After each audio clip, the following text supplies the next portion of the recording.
Hello guys, ito na nga yung daily routine ng partner ko sa pagtatanim niya ng pechay. Ayan, ito pang malapit na yan sa pera na naman guys.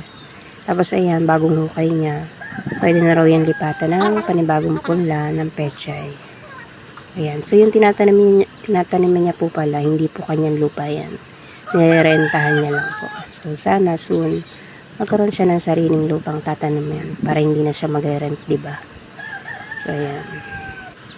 Dito, kasama na naman niya yung pangalawa naming anak, si Shannon. Since wala namang pasok sa school. Ito yan yung umakit ng buko, kapatid niya yan.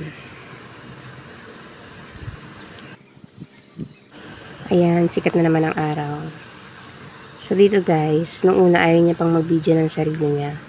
Kasi hindi na ako makapunta dyan sa pechay niya. Medyo kalayuan din kasi sa bahay namin. Nung una, niya pang mag-video ng sarili niya dahil nahihiya nga daw siya. So, sabi ko naman, ano ba nakakaya sa ginagawa? Wala naman, diba? Nakaka-proud pa nga eh. So, ayan, na-convince ko na nga siya. Diyan po, may dalawa siyang klase ng pandilig. Yung manual na binubuhat niya, tapos kukuha siya ng tubig sa may balon. Tsaka niya ididilig dyan sa may pechay niya. Tapos yung isa namang pandilig niya, di ba na to na may hose, kinakargahan siya ng gasolina para umandar. Ayan, dyan nga dumating na yung katulong niya sa pagtatanim. Nagtatanim din yan sa kanya.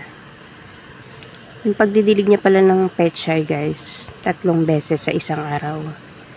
Minsan inaabot ng gabi, kahit hapon na siya mag-umpisa sa dami niyang dinidilig. Kasi mag-isa lang naman siya nagdidilig.